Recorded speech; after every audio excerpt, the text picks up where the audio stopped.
Hello students, how are you all? I hope you all are doing well, and today we're going to study our chapter number 3 of class 10th, which is two stories about flying. So ये chapter ना बहुत ही ज़्यादा interesting है and इसमें हम दो stories पढ़ने वाले हैं उड़ान के बारे में। तो जो हमारी पहली उड़ान है यानी कि जो हमारी पहली स्टोरी है वो है एक यंग सीगल के बारे में। सीगल क्या होता है? सीगल होता है एक समुद्री पक्षी। तो हम उसकी स्टोरी देखेंगे कि कैसे वो अपने बचपन में उड़ना सीखता है और अपनी पहली उड़ान कैसे भरता है।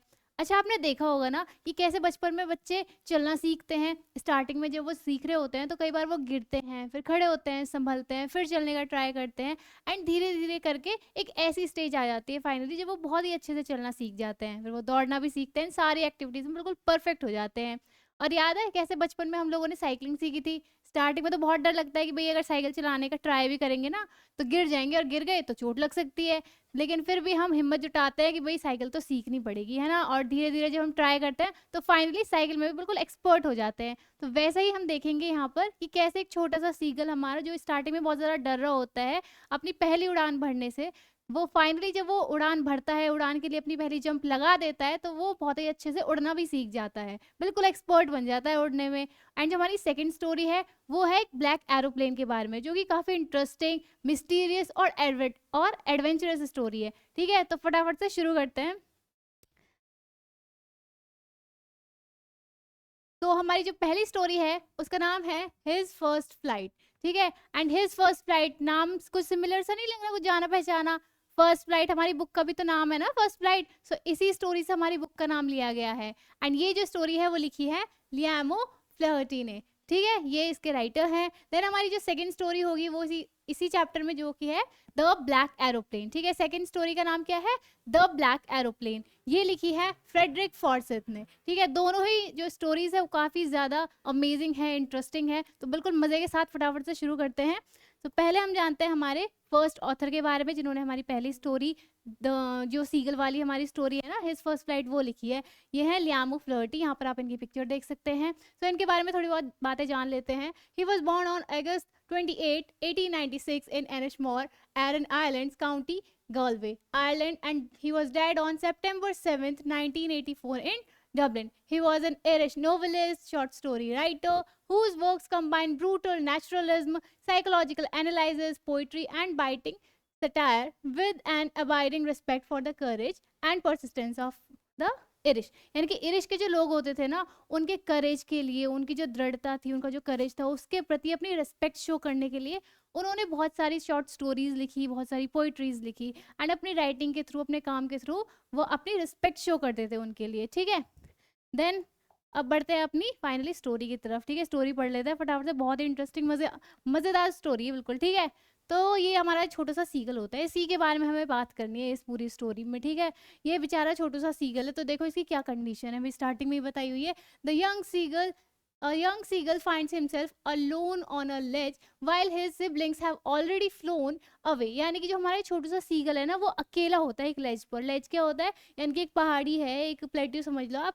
उसके ऊपर एक ऐसा प्रोजेक्शन सा निकला हुआ होता है, मतलब एक पहाड़ी का, ऐसे पहाड़ी होगी ना, तो यहाँ पर हमारा ये सीगल बैठा हुआ है, बिल्कुल अकेला है। अकेला क्यों भाई? इसकी फैमिली कहाँ गई? है ना, फैमिली जो है ना पूरी, यानी कि उसके भाई बहन हैं, उसके पेरेंट्स हैं, वो सारे ऑलरेडी उड़ गए हैं, उन सबको तो उड़ना आ गया है, लेकिन हमारा ये यंग सीगल वो भी उड़ना सीखा ही नहीं है। तो ये अकेला रह जाता है उस लेज पर एंड सभी लोग वहाँ से चले जाते हैं, वो अपना उड़ रहे हैं, मस्ती कर रहे हैं, लेकिन ये बेचारा अकेला उस लेज पर रह जाता है।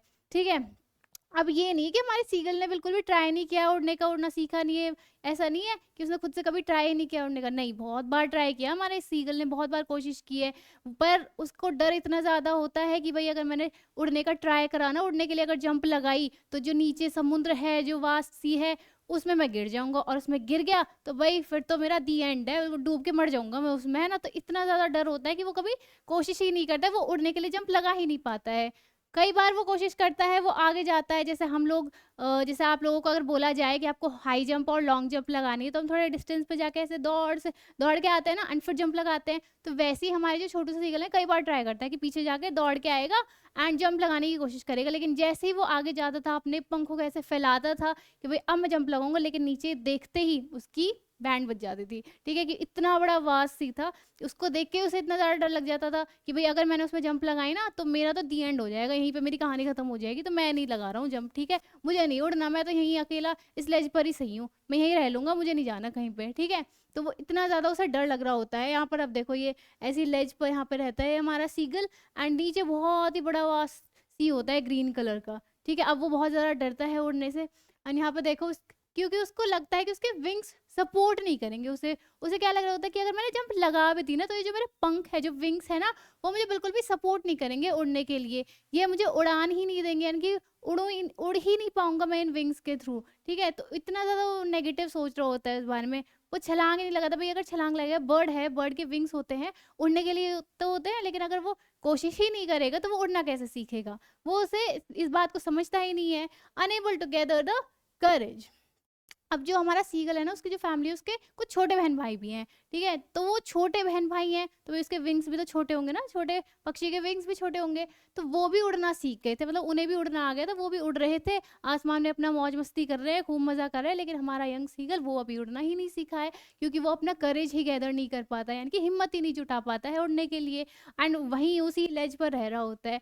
वो बेचारा जंप लगा ही नहीं पाता, इतना ज़्यादा डर रहा है बेचारा सीगल, देखो क्या हालत हो गई है हमारे सीगल की। और इस चक्कर में तो बहुत बार डाँट भी पड़ती है अपने पेरेंट्स से। देखो, despite continuous calls and threats from the parents, यानी कि जो उसके पेरेंट्स हैं, उसके मम्मी-पापा हैं ना, उसे बहुत ज़्यादा डाँटते हैं कि भई तुम कोशिश क्यों नहीं कर रहे हो? हम हैं ना तुम्हारे साथ, तुम उड़ान के लिए जंप तो लगाओ, कोशिश तो करो, उड़ान भरने की कोशिश करो। लेकिन नहीं, हमारा सीगल तो डरा हुआ है, उसे तो नहीं भरनी है उड़ान। भई उसे तो डर लग रहा है, अगर मैंने जंप लगा दी ना, उड़ान भरने के लिए मैंने कोशिश भी करी, तो मैं उस वास्ट सी में गिर के मर जाऊँगा, मेरा हो जाएगा दी एंड, कहानी खत्म है मेरी यहीं पे। इसलिए वो कोशिश भी नहीं करता है। बेचारा वहीं उसी लेज पर बैठा हुआ है, वहीं से सब कुछ देख रहा है, सारा नज़ारा, कि क्या उसके पेरेंट्स कर रहे हैं, क्या उसके बहन-भाई कर रहे हैं, कैसे वो एन्जॉय कर रहे हैं वहाँ पे, है ना? वहीं रहता है। फिर क्या होता है, the young seagull has been unable to bring himself to fly for the past 24 hours.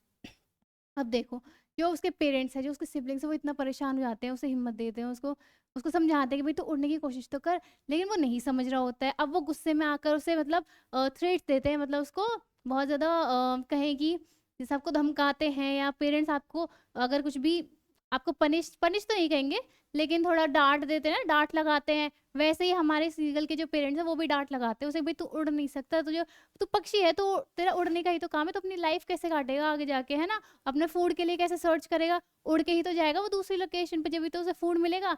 लेकिन तो यहीं बैठा हुआ है, उसके पेरेंट्स उसे बहुत समझाते हैं, उसे डाँट भी लगाते हैं, लेकिन वो हमारा जो सीगल है छोटू-सा, उसका डर है कि वो खत्म ही नहीं होता है, वो करेज दिखा ही नहीं पाता है, अपनी हिम्मत ही नहीं जुटा पाता है जंप लगाने के लिए, एंड वो सब लोग बहुत ज़्यादा गुस्सा हो जाते हैं और उसे उसी लेज पर अकेला छोड़ के वहाँ से उड़ जाते हैं। ठीक है? अब वहाँ से सब लोग उड़ गए हैं, अब हो गए पूरे 24 आवर्स, कितने 24 घंटे हो गए हैं हमारे इस छोटे से सीगल को वहाँ पर अकेले रहते हुए, उस लेज पर रहते हुए, ठीक है? अब क्या होता है आगे देखते हैं। He recounts watching his siblings being trained by the parents in flying, skimming waves, diving for the fish. यानी कि यहाँ पर देखो कि वो ना उस लेज पर अकेले बैठा हुआ है, वो देख रहा है अपनी सारी फैमिली को, अपने पेरेंट्स को, अपने भाई बहनों को।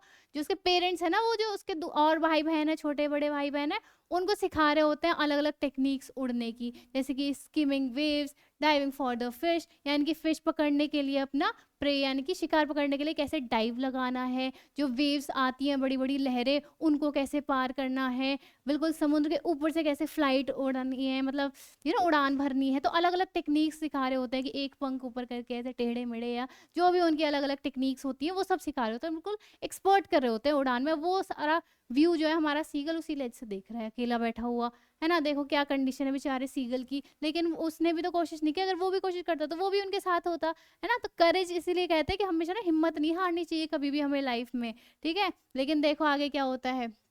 He even witnessed his older brother catching and eating his first herring. Herring एक तरह की फिश होती है, यहाँ पर आप पिक्चर में देख सकते हो, इस तरह की एक फिश होती है। तो वो देखता है कि उसका जो बड़ा भाई है ना, एल्डर ब्रदर है, वो अपनी पहली हेयरिंग पकड़ता है, यानी कि अपनी पहली फिश, अपना पहला शिकार पकड़ता है। अब भाई देखो, अगर आप कुछ अचीवमेंट करते हो पहली बार अपनी लाइफ में, अगर आप मानो क्लास में आप फर्स्ट आ जाते हो, ठीक है, टॉपर हो भाई, फर्स्ट आ गए, तो मम्मी पापा बहुत ज़्यादा प्रेज करते हैं ना, आपको बधाइयाँ देते हैं, खुश हो जाते हैं, बिल्कुल प्राउड फील करते हैं। तो वैसे ही यहाँ पर सिचुएशन होती है हमारे सीगल फैमिली की, कि जो बड़ा लड़का है, यानी कि एल्डर ब्रदर है ना हमारे सीगल का, मेन सीगल का, वो अपनी पहली हियरिंग, पहली मछली पकड़ता है, जिस सिचुएशन में सब लोग बहुत ज़्यादा खुश हो जाते हैं, पूरी फैमिली खुश होती है। जो पेरेंट्स हैं वो उसके पास में आके ऐसे सर्कल में घूमने लग जाते हैं, उसको बधाइयाँ देते हैं, बहुत ज़्यादा प्राउड फील करते हैं, बहुत ही हैप्पी मोमेंट होता है। लेकिन हमारा जो मेन सीगल, वो यंग सीगल है ना, वो वहीं से देख रहा है, अभी लेज पे ही बैठा हुआ है अभी भी वो, ठीक है? वो बिल्कुल भी ऐसा कॉन्फिडेंस नहीं दिखाया, भाई मैं उसको इतनी बधाइयाँ दे रही हैं, तो मैं भी जाऊँ ना, मैं भी उड़ के दिखाता हूँ इन्हें, फिर मुझे भी देंगे। लेकिन नहीं, उसका डर ही इतना ज़्यादा होता है, वो डर ही रहा होता है अभी भी कि अगर मैंने जंप लगाई तो फिर वही मेरा दी एंड हो जाएगा, तो वो जंप लगा ही नहीं पाता है अभी भी। तो फिर आगे देखते हैं क्या होता है। The family taunting him for his perceived cowardice from the opposite cliffs plateau in the morning. Since then, no one has approached him. यानी कि अब जो पेरेंट्स हैं, पूरी फैमिली ना उसे कवर्डाइज जैसे कह के टोंट मारती है। जैसे अगर आप कुछ काम नहीं करते हो, मम्मा ने आपको कुछ काम दिया एंड आपको काम नहीं कर पाते हो, और जैसे मान लो आपको साइकिल चलाना ही सिखा दिया, एज्यूम करो, सपोज करो, सोचो, ऐसे इमेजिन करो कि आपको साइकिल चलाने के लिए हम आपके पेरेंट्स बोल रहे हैं बचपन में, एंड आप साइकिल नहीं चला पाते, आपको डर लगा कि नहीं नहीं मैं नहीं चलाऊंगा। फिर आपके पेरेंट्स कहते हैं कि चलो मैं तुम्हें होल्ड भी कर लूंगा, लेकिन नहीं, मैं नहीं चला पाऊंगा। और फिर जब बहुत बार समझाने के बाद आप फिर भी नहीं मानते हो, तो फिर टोंट मारते हैं कि वो देखो तुमसे छोटे छोटे बच्चे हैं, वो भी साइकिल चलाना सीखे, लेकिन तुम नहीं सीखे हो, है ना? पर अब ये मत कहना मैम हमें तो बहुत अच्छे से साइकिल चलानी आती है, इवन हम तो बाइक भी चलाना सीख गए हैं। नहीं, तुम्हें मुझे पता है कि तुम लोगों को सब कुछ आता है, लेकिन यहाँ पर हम इस सीगल की बात करें तो इसके लिए एग्जाम्पल दिया है मैंने, ठीक है? तो ये समझो। तो जो उसके पेरेंट्स है ना, वो उसे टोंट मारते कि तुम्हारे बस की नहीं है कुछ भी, तुम तो कावर्डाइज हो, यानी कि तुमसे कुछ हो ही नहीं सकता, क्यों अपने डर को अंदर लेके बैठे हो, तुम उड़ान तो भरो, तुम कुछ कर ही नहीं सकते हो। उससे पहले टोंट भी मारते हैं कि चलो थोड़ा बहुत तो उसे कॉन्फिडेंस आए, थोड़ा ईगो में आके उड़ने का ट्राई कर ले। बट नहीं, हमारे सीगल का फियर जाता ही नहीं है अभी भी। एंड अब तक ना, मतलब 24 घंटे वो हो गए हैं, 24 से ज़्यादा ही टाइम हो गया, 24 घंटों से ज़्यादा का, लेकिन अभी भी कोई भी उसके पास नहीं आता है उस लेज पर उसे मिलने के लिए। वो बेचारा अकेला ही बैठा हुआ है इतने टाइम से उस लेज पर, बिना कुछ खाए पिए, बेचारा भूखा प्यासा हमारा सीगल, है ना? बेचारे की क्या हालत होगी होगी, 24 घंटे तो कुछ नहीं खाया पिया है उसने। फिर देखो, as the sun rose in the sky casting its intense heat on the south facing ledge where the young seagull stood, he felt the effects of hunger since he hadn't eaten since the previous night. यानी कि अब भैया सूरज उग रहा है, ठीक है, अब सूर्य उदय हो रहा है, सूरज ऊपर आ रहा है आसमान में, तो धूप भी तो आएगी, है ना? अब बेचारे सीगल ने इतने टाइम से कुछ नहीं खाया, भूखा प्यासा है, ऊपर से धूप इतनी तेज आ गई है, तो देखो क्या है, मतलब क्या हालत हो गई होगी हमारे सीगल की, बहुत ज्यादा परेशान हो जाता है। एक तो भूखा प्यासा, ऊपर से इतनी तेज धूप आ गई है, मेरे तो बैंड बज गई है भाई सीगल की। यानी कि सीगल कहता है अब तो हालत खराब हो रही है, बहुत ज्यादा हो रहा है, अब तो मुझे खाना चाहिए। उसे बहुत ज्यादा भूख लगने लग जाती है, बहुत ज्यादा डिस्परेट हो जाता है भूख के लिए कि भाई खाना लाओ, मुझे खाना चाहिए, ठीक है? बहुत ज्यादा हालत खराब होती है। लेकिन अब क्या करे, सारे तो वहां पे बैठे हुए हैं अपोजिट क्लिफ पर, यानी कि सामने वाली चट्टान पर, और ये यहाँ पे सारे गुस्सा हुए बैठे हैं। और वो अगर उनसे कुछ कहेगा कि मुझे खाना ला के दे दो या कुछ भी, तो फिर वो उसे टोंट मारेंगे कि तुम्हारे बस की तो है नहीं उड़ना, उड़ना उड़ के आओ, खाना लाओ, खाना पाओ, यानी कि, है ना, एक तरह से ये हो गया। तो जो हमारा सीगल है वो बहुत ज्यादा परेशान हो जाता है, इतना ज्यादा कि एक तो खाना कुछ नहीं खाया, धूप इतनी, हालत खराब है बेचारे सीगल की। फिर देखो क्या करता है, फिर ना अब वो ट्रिक खेलने वाला है हमारा सीगल, बड़ा ही नौटंकी बाज सा है। देखो क्या करता है। He hadn't eaten since the previous night, then tried to cope. He stepped to the ledge, stood on one leg. यानी कि अब देखो वो क्या करता है ना, अब उसे खाना भी नहीं मिल रहा है, उड़ वो पा नहीं रहा है ना? उसमें इतनी हिम्मत नहीं है कि वो जंप लगा दे उड़ने के लिए, तो वो क्या करता है बेचारा, अब वो ना stood on his one leg, यानी कि एक पैर पर खड़ा हो जाता है और ना दूसरा पैर अपने पंखों में छिपा लेता है। यानी कि एक ना तरीका होता है जिस तरह से बर्ड्स सोती हैं, जिस तरह से सीगल सोते हैं, एंड वो प्रिटेंड करने लगता है कि भाई मुझे तो नींद आ रही है, मैं सो रहा हूँ, ठीक है? ऐसा प्रिटेंड करने लगता है। एंड देखो आगे क्या करता है। Other hidden under his wings and probably close one eye, और ऐसे मतलब एक पैर ऊपर करके एक पैर नीचे, यहाँ पे देखो पिक्चर में देख सकते हो। एंड क्या करता है, अपनी एक आंख बंद करेगा पहले, फिर अपनी दूसरी आंख बंद करेगा, और ऐसे प्रिटेंड करता है कि मैं तो सो गया हूँ, मुझे कोई फर्क नहीं पड़ रहा है तुम लोगों से, तुम लोग कुछ भी करते रहो, ठीक है? ऐसा नौटंकी सा, ऐसी नौटंकी सी वो करता है। लेकिन जो हमारे फैमिली मेंबर्स हैं, बाकी के पेरेंट्स हैं और उसके भाई बहन है, सिबलिंग्स हैं, उनको कोई फर्क नहीं पड़ता, कोई ध्यान ही नहीं देता है ना? वो तो सोच रहे हैं कि भाई मैं ऐसे नौटंकी करूंगा कि सबको लगेगा मैं सो गया हूँ, ये ऐसे क्या हो गया, बेहोश वेहोश तो नहीं हो गया, फिर आएंगे मेरे पास मुझे देखने और फिर मुझे खाना भी दे देंगे इस बहाने, है ना, थोड़ी सिंपैथी दिखाकर। लेकिन ऐसा कुछ नहीं होता, उसकी ट्रिक हो जाती है, पूरी तरह से फेल हो जाती है, ठीक है? अब देखो आगे क्या करता है। Despite younger seagulls present family continues to ignore him, ignore करे जा रही है, फैमिली को कोई फर्क नहीं पड़ रहा है, तू कितनी नौटंकी कर ले भाई, हमें तो पता है तू जब तक उड़ेगा नहीं ना, हम तेरी कोई हेल्प नहीं करेंगे, तुझे कोई खाना नहीं मिलेगा, अगर तुझे खाना चाहिए तो उड़ के आ जा और खाना पा ले। Then he deserves his siblings. Then he observes his siblings and his father who are lying on the plateau, यानी कि फिर वो देखता है अपनी फैमिली को ऐसे छुपके से, प्रिटेंड तो कर रहा है मैं सो रहा हूँ, फिर वो देखता है कि कोई देख रहा है कि नहीं मुझे, है ना, कुछ रिस्पॉन्स हो रहा है कि नहीं, मेरे नौटंकी जो मैं कर रहा हूँ, मैं नाटक जो कर रहा हूँ उसको देख के किसी को कुछ इमोशंस आ रहे हैं या नहीं। लेकिन वो देखता है किसी को कोई फर्क नहीं पड़ रहा है, जो सारे भाई बहन है और जो भी पेरेंट्स है ना, मदर फादर है, वो अपोजिट क्लिफ यानी कि सामने वाली चट्टान पर बैठे हुए हैं, एंड जो फादर है वो डोजिंग कर रहे हैं एंड प्रेनिंग कर रहे हैं। डोजिंग यानी कि तो वो उबासी से ले रहे हैं, वैसे झपकी सी आ रही है, नींद सी आ रही है, वैसा कर रहे हैं। एंड प्रीनिंग मतलब अपने फेदर्स को ऐसे क्लीन कर रहे हैं, थोड़ा अच्छे से सेट कर रहे होते हैं फेदर्स को, जैसे बर्ड्स करती हैं, यहाँ पर आप पिक्चर में भी देखो ऐसी एक्टिविटी, तो वो ऐसा कर रहे होते हैं उसके जो फादर होते हैं, ठीक है। Then paying no attention to him, यानी कि उसको कोई अटेंशन ही नहीं देता है, किसी को कोई फर्क नहीं पड़ रहा भाई, तू सो ले, तू कुछ भी कर ले, हमें कोई फर्क नहीं पड़ने वाला जब तक तुम उड़ने के लिए छलांग नहीं लगाओगे, जब तक तुम उड़ने का ट्राई नहीं करोगे। फिर देखो आगे क्या होता है। Among the family members only one young seagulls mother, यानी कि सिर्फ सीगल की मदर है अब जो उसे अटेंशन देती है, जो उसकी तरफ ध्यान देती है, सिर्फ सीगल की मदर, यानी कि अब माँ है। देखो अब जो भी मदर होती है, चाहे वो किसी बर्ड की मदर है या कोई हमारी ह्यूमन बींग्स में भी हमारी मम्मा होती हैं, वो हमेशा अपने बच्चों का ध्यान रखती है, कोई भी कंडीशन हो, कितनी ही गुस्सा हो जाए, लेकिन अपने बच्चे के खाने का ज़रूर ख्याल रखती है। हर कंडीशन में वो देखेंगे उसे कोई चोट तो नहीं लगी, उसे कोई परेशानी तो नहीं है ना। वैसे ही जो हमारी सीगल मदर है ना, वो भी अपने बच्चे पर ध्यान दे रही होती हैं, सिर्फ वही होती हैं पूरी फैमिली में से जो उसको देख रही होती है एंड उसको अटेंशन दे रही होती है। देन देखो आगे क्या होता है। She stands on a hump, high hump on the प्लेटी, यानी कि वो ना एक सामने वाली चट्टान के वजह से उभरे हुए पार्ट पर वहां पर बैठी होती है, एंड वहां पर क्या कर रही हैं वो, ईटिंग पीसेस ऑफ फिश, यानी कि एक फिश के पार्ट मतलब फिश को ऐसे तोड़ तोड़ के वो खा रही होती है वहां पर। एंड शार्पनिंग हेयर पीक, यानी कि अपनी जो चोंच होती है ना, बीक जो होती है, उसको ऐसे पत्थर पर घिसकर बर्ड्स ना शार्प करती हैं, ताकि वो अपने शिकार को और अच्छे से मतलब पकड़ पाए, एंड अपना शिकार वो और अच्छे से कर पाए, एक तरह से आप कह सकते हो, ठीक है। तो वैसे ही वो एक्टिविटी कर रही है यहाँ पर। देखो आप, फिश खा रही थी वो, एंड ऐसे अपनी जो बीक होती है उसको शार्प कर रही थी, जैसे जो नाइफ होता है या जो एक्स होती है, यानी कि कुल्हाड़ी होती है, उस पर धार लगाई जाती है ना, वैसे ही वो अपनी जो बीक होती है, जो चोंच होती है, उस पर धार लगा रही थी। The sight of the food, the sight of the food drives the young seagull mad, यानी कि अब भाई खाना देख लिया है उसने, देखा उसकी मदर जो है ना वो फिश खा रही है, वैसे तोड़ तोड़ कर पीसेस करके, एंड अपनी जो बीक है उसको शार्प कर रही है पत्थर पर। अब वो देख के ना हमारा जो यंग सीगल वो होता है एकदम पागल सा हो जाता है, बिल्कुल क्रेजी सा हो गया है भाई, इतने टाइम से उसने कुछ खाया नहीं, बेचारे बच्चे ने, छोटा सा तो सीगल है वो, है ना, ऊपर से धूप इतनी तेज हो गई थी उसके ऊपर, तो अब वो बिल्कुल खाना देखकर तो ऐसा हो जाता है पागल सा, मैड सा हो जाता है, एंड वो ऐसा करता है, चिल्लाने लग जाता है वहां पर अपनी मम्मा को कि भाई मुझे खाना दे दो, मुझे बहुत ज्यादा भूख लग रही है। क्या साउंड करता है वहां पे, साउंड करने लगता है ऐसे, गा गा गा, क्या साउंड करता है, गा गा गा, अपनी लैंग्वेज में मांग रहा होता है फूड अपनी मदर से, ठीक है, क्योंकि उसे ना वो तरीका बहुत पसंद था उसे, उस तरह से ऐसे पीसेस करके फिश को खाना बहुत अच्छा लगता था, एंड खाते टाइम अपनी बीक को ऐसे शार्प करना, वो सारी एक्टिविटी उसको बिल्कुल मतलब मन पसंद चीज़ें थी वो करना उसके लिए। और अब वो सामने देख रहा है, जब उसके पास खाना नहीं है अपनी मदर को ऐसा करते हो, तो बिल्कुल उसके लिए ना खाने के लिए बहुत ज़्यादा क्रेविंग होने लग जाती है, बहुत ही ज़्यादा भूख लग रही है उसे, बिल्कुल पागल सा रिएक्ट करने लग जाता है। एंड देखो आगे क्या करता है। The young seagull desperately cries out to his mother, यानी कि अपनी मदर को बुलाता है खाने के लिए, भीख मांगता है एक तरह से, यानी कि मुझे खाना दे दो मम्मा प्लीज, भूख लग रही है बहुत तेज।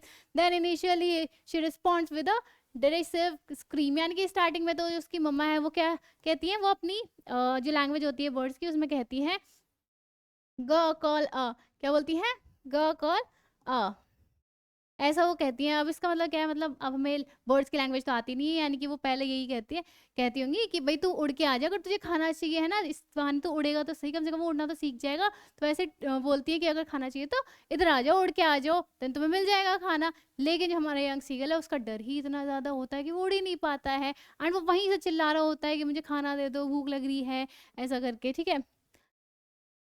फिर क्या होता है भई आगे देखते हैं। देन देखो, surprised by his mother's recitation sorry hesitation. अब भाई क्या होता है ना, एकदम से अचानक से एकदम से बिल्कुल चमत्कार सा हो जाता है उसके लिए, क्योंकि उसकी जो ट्रिक खेली थी ना वो एक तरह से काम आ जाती है। यहाँ पर उसे इतनी भूख लग रही है, बेचारा पागल सा हो रहा है, तो उसकी मदर को भी तरस आ जाता है, ठीक है। अब उसकी मदर को वो देखता है कि वो कुछ पीस लेकर, यानी कि फिश का थोड़ा सा पार्ट लेकर वो उसकी तरफ आ रही हैं, अपनी चोंच में दबाकर वो फिश का पार्ट। अब वो ये देखकर बहुत ज्यादा खुश हो जाता है कि भाई वाह, मेरी तो ट्रिक काम कर गई, इमोशनल वाली है ना। और उसकी मदर जो उसके लिए खाना लेके आ रही है, अब वो बहुत ज़्यादा खुश हो जाता है, हैप्पी हो जाता है, बिल्कुल रॉक जो पत्थर होते हैं ना, वहाँ पे चट्टान होती है जिस पर वो खड़ा होता है उस लेज पर, उस पे ऐसे टैप टैप करने लगता है पैरों को, एंड बहुत ज़्यादा हैप्पी हैप्पी हो जाता है, बिल्कुल हंसने लगता है कि वो फाइनली खाना आ रहा है, उसे थोड़ी सी रिलीफ मिलती है। लेकिन अब यहीं पर ही ट्विस्ट आ जाता है। अब तक तो सब कुछ अच्छा अच्छा हो गया ना उसके लिए कि भाई अब फाइनली खाना आएगा, मैं खाना खा लूंगा एंड मुझे उड़ने की भी जरूरत नहीं पड़ी है। लेकिन उसकी मदर भी ना, मतलब माँ है उसकी, भाई ये देखो, मम्मी से ट्रिक खेल रहे हो तो मम्मी को इमोशनली ब्लैकमेल करने की कोशिश कर रहे हो, नहीं नहीं, अब देखो क्या होता है। जो उसकी मदर है ना, वो आती है, बिल्कुल उसके पास तक आती है, ठीक है, खाना लेकर। लेकिन एकदम से होता है कि बिल्कुल वो डायलॉग है ना, जो 1 मिनट में जज्बात बदल दिए एंड सो वो ही वाली ट्रिक हो जाती है कि वो जो मदर है वहीं पे आके आसमान में आकर रुक जाती है, बिल्कुल उसके पास। यानी कि यहाँ पे हमारा ये सीगल है देखो, एंड यहीं पे आकर वो रुक जाती है। अब ये देखकर वो एकदम से हैरान हो जाता है, भाई ये क्या हुआ, जो मेरी मदर है वो एकदम से पास क्यों नहीं आ रही है, मुझे खाना क्यों नहीं दे रही है, वो फिश क्यों नहीं दे रही है जो उनके बीक में है। वो बिल्कुल ऐसे ऐसे मोशनलेस होकर अपने पंखों को ऐसे ठहरा कर हवा में रुक जाती है। अब जो हमारा सीगल है वो बहुत ज़्यादा हैरान हो जाता है, भाई ये क्या हो गया एकदम से, मम्मा आ क्यों नहीं रही है आगे, मुझे खाना क्यों नहीं खिला रही है। अब ये जो थी ना मदर सीगल जो होती है, वो ट्रिक खेलती है यहाँ पे अपने बच्चे को उड़ना सिखाने के लिए। वो क्या करती है, वो पास में आकर रुकती है, एंड जो हमारा सीगल है वो इतना ज़्यादा भूखा होता है, वो तो इतना क्रेजी हो जाता है खाना देखकर। एंड मतलब ये समझो आप, इतना इतने टाइम से उसने खाना नहीं खाया है, उस गर्मी की वजह से, उस हीट की वजह से, उस सन हीट की वजह से इतना ज़्यादा उसकी हालत खराब हो गई है, खाना बिल्कुल इतने पास में है, वो उसके पास नहीं आ पा रहा है। तो वो क्या करता है, खाना खाने के लिए इस लेज से जंप लगा देता है, यानी कि कूद जाता है अपनी लेज से। अब फाइनली वही तो वो लोग चाह रहे थे पूरी फैमिली की, वो जंप लगाए उड़ने के लिए, तभी तो वो उड़ना सीखेगा, लेकिन वो लगा ही नहीं पा रहा था। अब वो फाइनली चीज़ हो जाती है, वो जंप लगा देता है वहां से। एंड फिर देखो क्या होता है, फिर अब देखो बढ़िया, हमारा जो अच्छी वाली चीज़ है वो होने वाली है, यानी कि हमारा जो सीगल है ना वो उड़ना सीखने वाला है। लेकिन स्टार्टिंग में तो थोड़ा बहुत ज़्यादा डर भी लगता है, जो उसका डर था वो भी तो होता है ना, कि अभी वो भी रियलाइज करना है, आई मीन टू से, ठीक है। The young seagulls initial terror, यानी कि स्टार्टिंग में तो बहुत ज़्यादा डर जाता है, भाई ये क्या हो गया। अब क्योंकि वो भूख के लिए, मतलब उस खाने को देख के तो इतना पागल हो जाता है, उसने जंप लगा दी, वो ये ध्यान ही नहीं देता है कि नीचे जमीन ही गायब हो गई है, अब तो बिल्कुल आसमान में आ गया, ऐसे जंप लगाया, लेज यहाँ तक है, ये उड़ा। यहाँ पर उसकी मदर खड़ी, मतलब जो मदर सीगल हैं वो खाना लेके हैं, उड़ रही हैं, एंड यहाँ पर आते ही उसे रियलाइज होता है भाई ये क्या, नीचे तो जमीन ही गायब है, बिल्कुल वो कार्टून वाला सीन हो जाता है। एंड वो नीचे एकदम से गिरने लग जाता है, ठीक है, नीचे गिरने लग गया, वो एकदम से बहुत ज्यादा घबरा जाता है, उसके अंदर डर हो जाता है, भाई ये क्या हो गया। लेकिन जैसे ही वो जो सी होता है वहां पे पहुंचने वाला होता है सरफेस पे, वो रियलाइज करता है कि जो उसके पंख है ना वो खुल चुके हैं, यानी कि जो विंग्स हैं वो इस तरह से खुल चुके हैं पूरे हवा में, एंड उसके विंग्स उसको सपोर्ट कर रहे हैं, जो हवा है, जो एयर है वो उसके विंग्स को क्रॉस कर रही है। एंड उसके मतलब जो उसका बेली होता है उसके नीचे से एयर जा रही है, एंड उसे पता चलता है कि वो अब फाइनली एयर में है, यानी कि वो डूबा नहीं है, गिरा नहीं है सी में, ठीक है। अब ये देखकर बहुत ज़्यादा हैप्पी हो जाए कि फाइनली चलो मुझे उड़ना आ गया यार, इतने टाइम से उड़ने का ट्राई कर रहा था, उड़ ही नहीं पा रहा था, इतनी डांट भी पड़ी फालतू में इस उड़ने की वजह से, फाइनली उड़ना आ गया, बहुत ज़्यादा हैप्पी हो जाता है ना कि भाई चलो उड़ तो रहा हूँ मैं। देखो his father then flies over him also screaming, यानी कि अब बहुत ज़्यादा खुशी हो जाती है पूरी फैमिली में, सब लोग खुश हो जाते हैं, उसकी मदर खुश हो जाती है कि भाई चलो फाइनली हमारे बच्चे ने उड़ान के लिए जंप तो लगाई है, पूरी फैमिली खुश हो जाती है, सारे बहन भाई, जो फादर हैं वो भी जंप, सॉरी, जो फादर हैं वो भी बहुत ज़्यादा हैप्पी हो जाता है कि चलो हमारा जो बच्चा है ना, ये छोटा सीगल जो है, इसने भी उड़ना सीख लिया है। सब लोग उसके पास आ जाते हैं, एंड जैसे हमारा ये सीगल है ये उड़ रहा है, यहीं पे पास में सारे उसके अराउंड आ जाते हैं सर्कल में, एंड उसके चारों तरफ ऐसे उड़ने लग जाते हैं, उसके साथ सब खुशियां मना रहे होते हैं, सभी लोग हैप्पी हैप्पी, फैमिली हो गई है ना, सबको उड़ना आ गया है, वही है ना, सब लोग उसे बधाइयां देते हैं कि चलो फाइनली तुम्हें उड़ना तो आ गया, उड़ना सीख गए हो तुम, कॉन्ग्रेचुलेशंस, है ना, congratulations to our young seagull की फाइनली उड़ना सीख गया है। Then he forgetting his initial fear of flying, अब वो भूल गया जो उसे इनिशियली, यानी कि स्टार्टिंग में जो डर लग रहा था ना उसे उड़ने से, सारा डर भूल गया, डर गायब, भाई अब तो मैं उड़ रहा हूँ, उड़ना आ गया है, काहे का डर, अब तो डर ही नहीं रहा है। Then he enthusiastically joins them in diving, soaring, and curving, all the while emitting shrill screaming, यानी कि अब वो भी अपने सारे बहन भाइयों को, अपने मम्मी पापा को उन अलग अलग उड़ने की टेक्निक्स में ज्वाइन करता है, यानी कि उसके जो पेरेंट्स होते हैं, उसके जो बहन भाई होते हैं, वो उसे भी सिखाते हैं सारी टेक्निक्स की कैसे उड़ना है, एक पंख ऊपर के कैसे टेढ़े होके भी हमारी जो बर्ड्स है वो उड़ती है ना, इस तरह से कुछ इस ऐसे पैटर्न में डायगनली करके ऐसे उड़ती हैं, वेव्स के ऊपर से उड़ती हैं, जो अलग बड़ी बड़ी वेव्स आती हैं समुद्र की, उनको कैसे क्रॉस करना है, फिश के लिए कैसे डाइव लगाना है, एंड समुद्र के ऊपर से बिल्कुल कैसे उड़ के जाना है, अलग अलग तरह की टेक्निक्स वो सब सिखाते हैं उससे। ठीक है, सब कुछ अच्छा अच्छा जा रहा है। अब देखो क्या होता है, the young seagull flies over the sea, he gazes down at the vast expanse of green water with ripples moving across it, यानी कि वो अब जो हमारा वो बड़ा सा सी है ना, ग्रीन कलर का वास्ट सी है, उसको देख के बहुत ज्यादा हैप्पी होता है कि अब उसके ऊपर से वो उड़ान भर रहा है, उसे उड़ना आ गया है, सब कुछ अच्छा अच्छा चल रहा है। Then amused he turns his beak sideways and emits cawing sound, यानी कि ऐसे टेढ़े होकर अपनी पीक को टेढ़ा करके एंड वो साउंड जो निकालते हैं, अपनी जो सीगल्स की साउंड होते हैं वो निकालता है, मतलब सब कुछ एंजॉय कर रहा है, मतलब अच्छा अच्छा चल रहा है। अब देखो, लेकिन अब देखो क्या होता है, अब ना हमारा जो सीगल है ना बहुत ज़्यादा थक जाता है।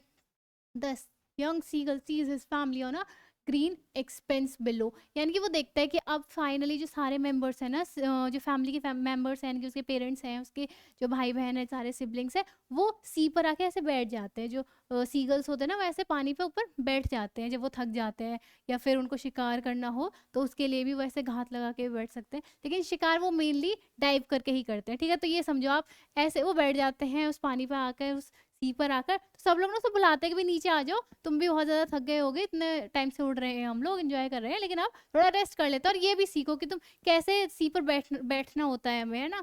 लेकिन जो हमारा सीगल है वो बहुत ज़्यादा डर जाता है कि भाई नहीं, मैं नहीं आ रहा हूँ नीचे, अगर मैं नीचे आया ना तो मैं डूब जाऊंगा उसी बात से, तो सीधे से तो उसे डर लग रहा था इतने टाइम से, अब वो कैसे आ जाए नीचे आपके कहने पर, वो तो नहीं आ रहा, वो तो मना कर देता है कि भाई नहीं नहीं मैं नहीं आ रहा। तो स्टार्टिंग में तो बहुत उड़ने की कोशिश करता है, मैं उड़ता रहूंगा, मैं नीचे नहीं जाना है मुझे उस सी में, लेकिन वो इतना ज़्यादा थक जाता है क्योंकि भाई इतने टाइम से तो भूखा है बेचारा हमारा सीगल, ऊपर से उसने धूप इतनी सही है उस ना उड़ने के कारण, है ना, उस डर के कारण। लेकिन अब वो इतना ज़्यादा थक गया था कि अब उसमें और हिम्मत नहीं बचती है उड़ने की, तो वो क्या करता है, वो आ जाता है नीचे, धीरे धीरे वो खुद से ही नीचे आने लगता है, उसमें एनर्जी ही नहीं बचती है। एंड स्टार्टिंग में तो लगता है कि भाई वो ना बिल्कुल डूब ही जाएगा, उसके पैर ना ऐसे डूबने लगते हैं उस क्या नाम है, सी में।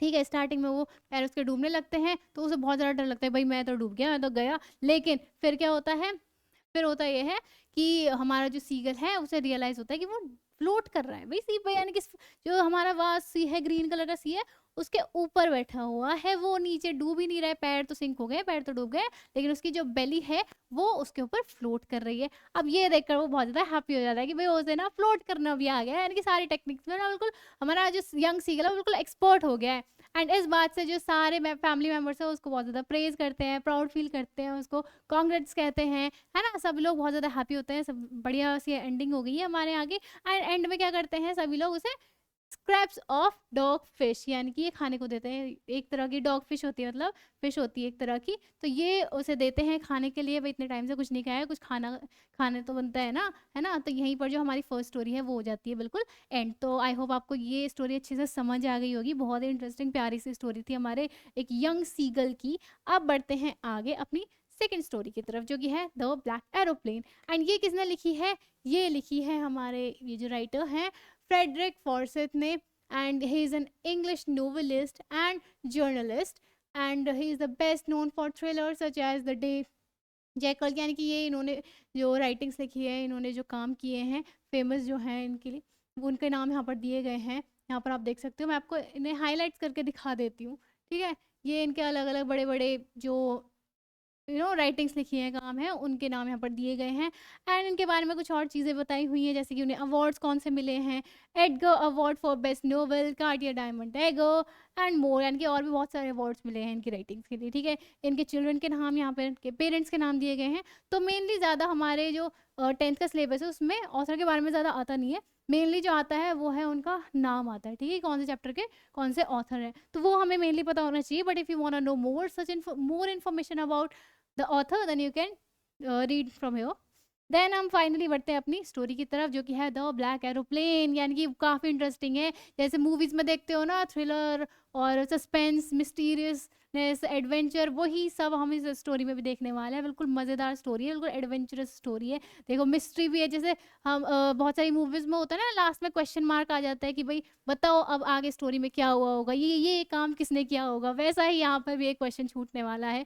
देखते हैं लास्ट में, और फिर बताना कि तुम्हें क्या लगता है वो कौन होगा। एक तरह से मैंने तुम्हें हिंट दे दी कि लास्ट में ना एक क्वेश्चन मार्क ये आएगा क्वेश्चन कि वो कौन था। ठीक है, अब चलो शुरू करते हैं फटाफट से, अपनी ये स्टोरी भी फटाफट से ख़त्म करते हैं एंड आगे बढ़ते हैं। The narrator is flying alone in an old Dakota aeroplane over France back to England. यानी कि जो हमारा नरेटर है वो उड़ रहा है एक ओल्ड डेकोटा एरोप्लेन, इस तरह का कुछ प्लेन था वो, ओल्ड डेकोटा एरोप्लेन, पुराना डेकोटा एरोप्लेन था।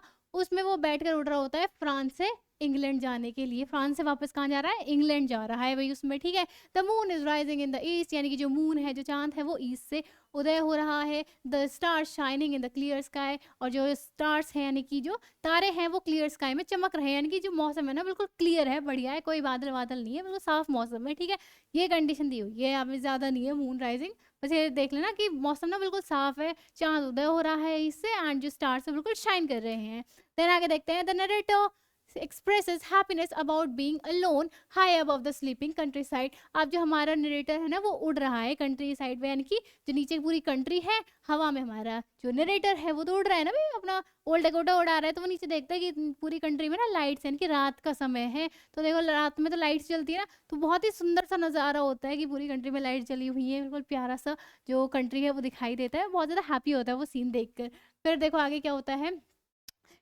Despite the late despite the late hour 1:30 in the morning, यानी कि टाइम क्या हो रहा था उस टाइम पे, अब 1:30 हो जाते हैं, 1:30 AM PM मत लिखाना गलती से। ठीक है, यानी कि रात के 1:30 बज गए थे भाई। ठीक है, ये टाइम हो रहा था उड़ते उड़ते उसे। The narrator is excited about the prospect of uniting reuniting with the family and reflects on the Joy of the upcoming holiday. यानी कि अब जो हमारा ये नरेटर है ना काफ़ी ज़्यादा एक्साइटेड होता है। क्यों एक्साइटेड है भाई? क्योंकि वो ना अपनी फैमिली से मिलने जा रहा था, फैमिली से रियूनियन होने वाली थी उसकी, है ना, यानी कि फैमिली से मिलने वाला था काफ़ी टाइम बाद, एंड वो बहुत ज़्यादा यानी मिस कर रहा था अपनी फैमिली के साथ जो टाइम बिताना होता है। यानी कि हमारी फैमिली के साथ जब भी हम टाइम बिताते हैं काफ़ी लंबे समय बाद, जैसे अभी तो आप लोग चिल्ड्रन हो, लेकिन आगे जाके अगर कभी मौका मिले, बाहर आपको कोई जॉब करनी पड़ जाए एंड हॉलीडेज़ पे जब आप आओ अपनी फैमिली से मिलने, तो काफ़ी मिस करते हैं ना हम लोग, बहुत ज़्यादा एक्साइटेड होते हैं कि चलो फाइनली इतने टाइम बाद फैमिली से मिलेंगे, एंड बहुत ही हैप्पी मोमेंट हो जाती है वो, है ना। तो वैसे ही हमारा जो नरेटर है वो भी बहुत ज़्यादा मिस कर रहा था अपनी फैमिली को, बहुत टाइम बाद इंग्लैंड जा रहा था अपनी फैमिली से मिलने और उनके साथ इंग्लिश ब्रेकफास्ट करने। ठीक है, तो अब बहुत ज़्यादा एक्साइटमेंट तो हो ही जाती है भाई, ऐसी कंडीशन में आगे क्यों नहीं बढ़ रहा है। ओके, चलो। The narrator flying an old Dakota aeroplane considers contacting Paris control। यानी कि अब वो सोचता है कि भाई इतना मैंने डिस्टेंस जितना भी उसने किया होगा ट्रेवल, अब वो सोचता है कि चलो मैं पेरिस कंट्रोल को कांटेक्ट कर लेता हूँ। पेरिस कंट्रोल क्या है, जैसे जो भी प्लेन्स को कांटेक्ट करने के लिए जो एयरपोर्ट्स होते हैं ना, वहाँ पर कंट्रोल पैनल्स होते हैं जो सारी इन्फॉर्मेशन रखते हैं प्लेन्स के बारे में कि कौन सा प्लेन कहाँ पर उड़ रहा है, कितनी उसकी डिस्टेंस रह गई है, उनको गाइड भी करते हैं कि मौसम के अनुसार, या अगर आगे ट्रैफिक तो नहीं है, यानी कि प्लेन्स में भी ट्रैफिक होता है, ये नहीं हमारे रोड्स पर ही होता है, उनके भी अलग अलग रूट्स होते हैं। तो वैसे ही वो सोचता है कि चलो मैं पेरिस कंट्रोल को इन्फॉर्म कर देता हूँ, उनसे कांटेक्ट कर लेता हूँ, ताकि वो मुझे आगे के लिए गाइड कर दे कि किधर जाना है किधर नहीं। ठीक है, तो वो क्या कहता है, वो कॉल करता है रेडियो पे अपने पेरिस कंट्रोल को, एंड वहाँ पे कहता है Paris control Dakota DS088 here, can you hear me, I am on my way to England over. ठीक है, ये कहता है, ये उसका डायलॉग होता है, देख लो अच्छे से, बिल्कुल रेड में लिख दिया है मैंने हाईलाइट करके। ठीक है, वो कहता है Paris control Dakota DS088 here, यानी कि अपने जो प्लेन है उसको आइडेंटिफाई करता है, उसको बताता है कि मैं इस प्लेन से बोल रहा हूँ, मैं इस प्लेन का पायलट हूँ, क्या तुम मुझे सुन पा रहे हो पेरिस कंट्रोल। अब ये सुनते ही सामने से भी रिप्लाई आ जाता है भी फटाफट से पेरिस कंट्रोल से। क्या रिप्लाई आता है?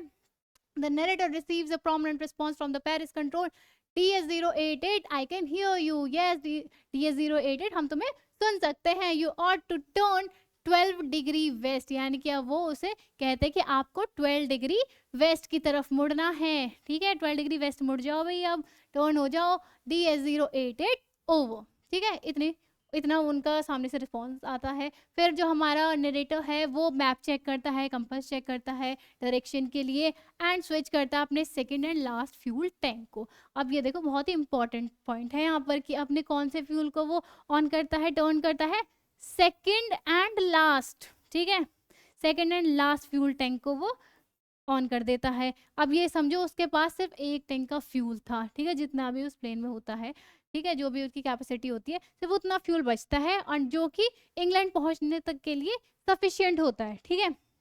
देन देखो and adjust the Dakotas heading accordingly towards England, और जो भी जैसे भी उन्होंने ऑर्डर दिया था, यानी ऑर्डर नहीं कहेंगे, जो बताया था उसे कि 12 डिग्री वेस्ट के लिए मुड़ जाओ अगर तुम्हें इंग्लैंड जाना है, रास्ता उसे बता देते हैं। वैसे ही जो अपना हमारा नरेटर है वो अपने डकोटा प्लेन को ऐसे ही उसी अनुसार मोड़ लेता है, उसे उसी डायरेक्शन में टर्न कर लेता है। The narrator the narrator anticipates reaching England in time for breakfast. अब वो ना सोच होता है कि फटाफट से ना बिल्कुल टाइम पे पहुंच जाऊंगा, जो भी उसकी कैलकुलेशंस के अकॉर्डिंग कितने टाइम में मैं इतना डिस्टेंस कर लूंगा कवर, और बिल्कुल टाइम पे बढ़िया से ब्रेकफास्ट टाइम तक तो मैं पहुंच ही जाऊंगा इंग्लैंड तक, ठीक है, अपनी फैमिली के साथ बढ़िया सा ब्रेकफास्ट तो मैं कर ही लूंगा अच्छे से।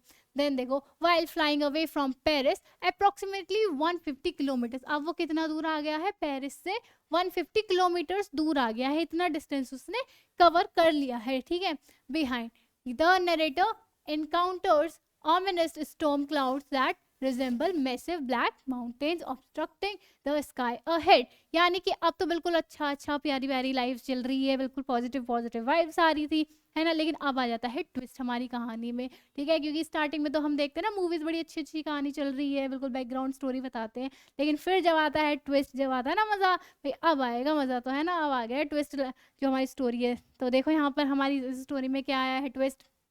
तो अब वो देखते हैं कि सामने उसके प्लेन के सामने क्या है, बड़े बड़े काले काले से पहाड़ जैसे बादल आ गए हैं, ठीक है, बिल्कुल गए ना, एक स्टॉर्म आ गया है, ये एक तूफान है वो सामने। अब ये देखकर हमारा जो बेचारा नरेटर है वो डर जाता है कि भाई ये क्या हो गया, अब कहाँ जाऊँ मैं, अब क्या करूँ। तो अब वो देखो क्या करता है, realising they can not fly over dam and lack sufficient fuel to navigate around to the north और south, the situation poses a challenge for the journey.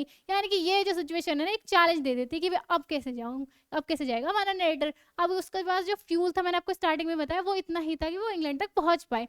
तो उसे पता चलता है कि अगर मेरा सीधा सीधा रूट होता ना, ये स्टॉर्म नहीं होता, ये जो बादल है काले काले ये ना होते, तो मैं नॉर्मली पहुंच जाता, इतना फ्यूल था मेरे पास। लेकिन अब इतना सफिशिएंट फ्यूल नहीं है कि मैं उन बादलों को, यानी कि उन बादलों के, काले काले बादलों के ऊपर से जाऊँ, नीचे से, ईस्ट वेस्ट नॉर्थ साउथ, किसी भी डायरेक्शन से वो नहीं जा सकता था, नॉर्थ साउथ से वो नहीं जा सकता था, ठीक है, इतना फ्यूल नहीं था। तो अब उसके पास ना सिर्फ दो चॉइस होती है, क्या चॉइस होती है, despite considering turning back to Paris due to intimidating storm clouds, the narrator is determined to reach home and have breakfast।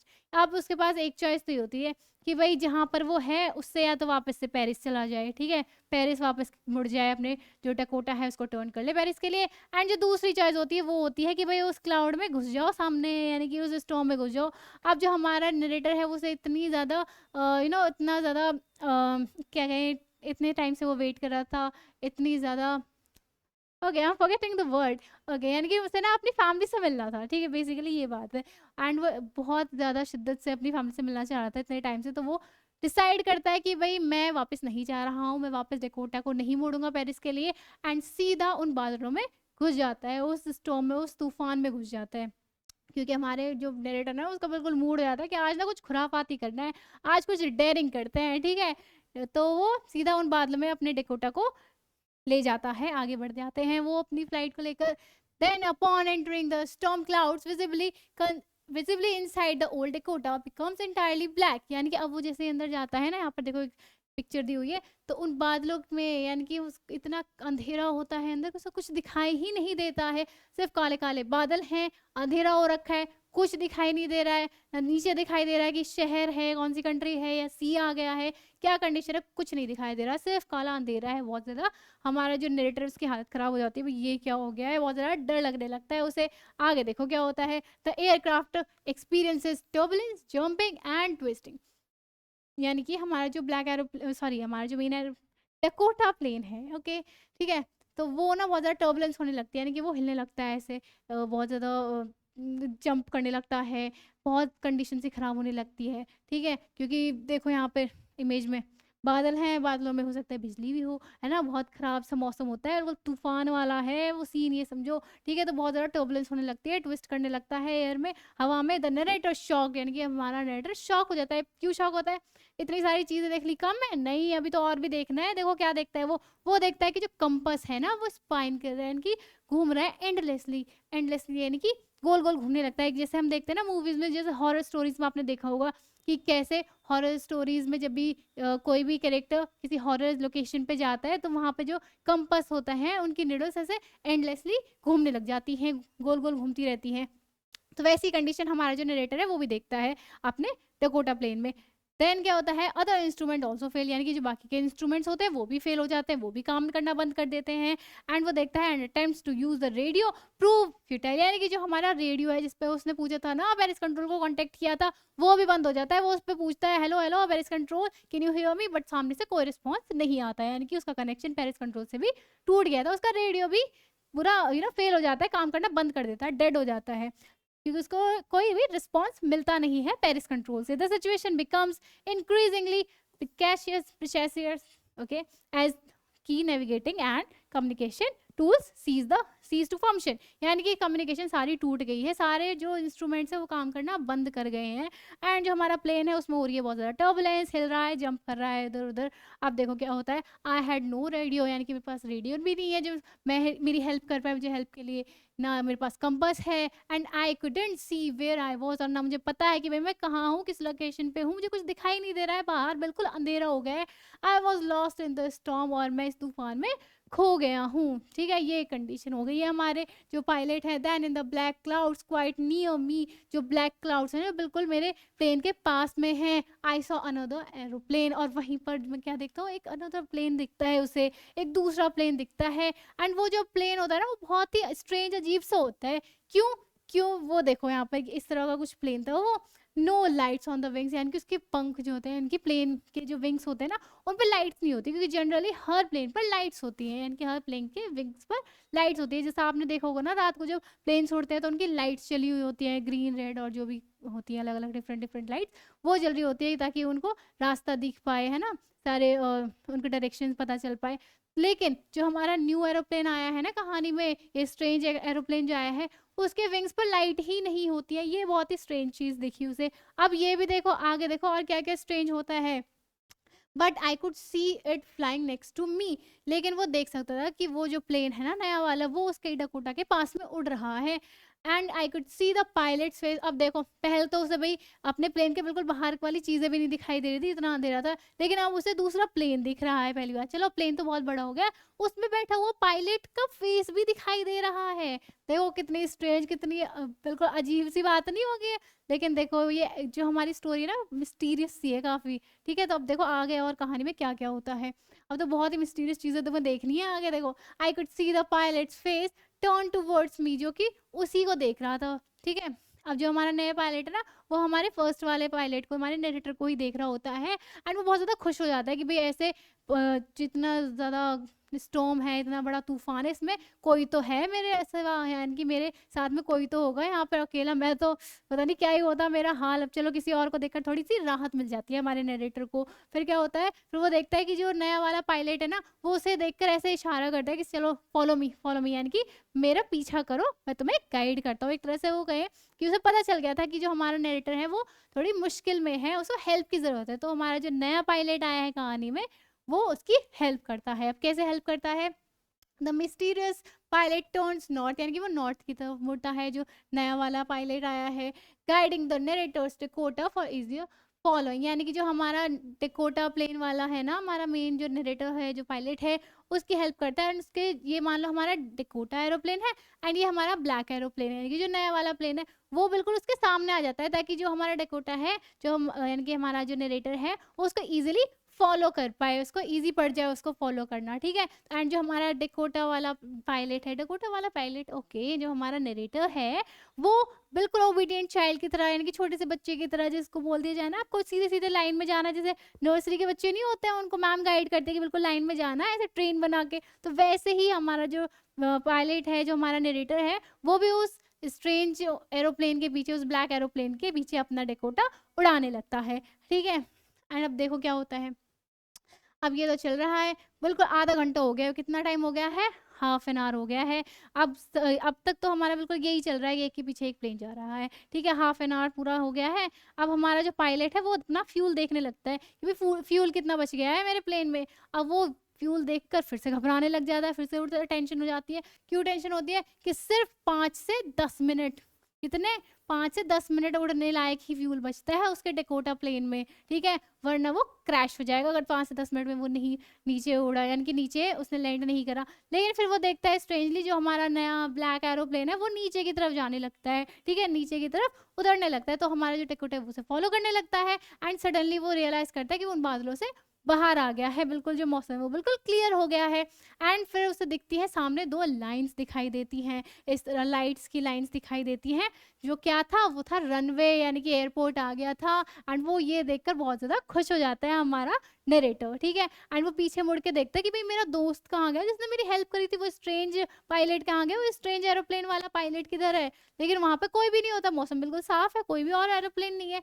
ये देखकर बहुत हैरान होता है, भाई ये क्या हो गया। पहले तो वो अपने उस डेकोटा को लैंड कराता है कि भाई उसमें तो फ्यूल भी नहीं है, मैं लैंड तो करा लूँ मैं, है ना। तो लैंड कराता है एंड फिर क्या होता है, लैंड करा लिया उसने प्लेन। वो भाग के जाता है, पहले तो देखता है कहाँ गया प्लेन, और दूसरा प्लेन तो है ही नहीं, कहीं भी दिखाई नहीं देता। पहले तो हैरान हो जाता है ये क्या हो गया। फिर जाता है भागा भागा एंड कहाँ पे जाता है, कंट्रोल पैनल पे जाता है, जो कंट्रोल सेंटर होता है वहाँ पे एयरपोर्ट का, वहाँ पे जाता है। वहाँ पे एक बैठी होती है विमेन एंड उससे पूछता है उस कंट्रोल सेंटर की विमेन से कि भाई वो दूसरा प्लेन कौन था, मतलब किसका था, वो पायलट कौन था दूसरा जो मेरे साथ उस स्टॉर्म में उड़ रहा था, उस तूफान में था, जिसने मेरी हेल्प करी है। एंड जो विमेन होती है वो बहुत ही ना स्ट्रेंजली उसे देखने लगती है एंड फिर हंसने लगती है, ये पागल पागल तो नहीं हो गया, क्या कह रहा है, दूसरा प्लेन दूसरा पायलट, क्या ऐसा कुछ नहीं हुआ। वो कहती है the control center reveals that no other planes were flying in the storm and the radar showed only the narrator's Dakota। वो कहती है कि भाई दूसरा प्लेन, कोई दूसरा प्लेन व्लेन नहीं उड़ रहा था आज की रात, सिर्फ आपका एक डकोटा जो है ना, ये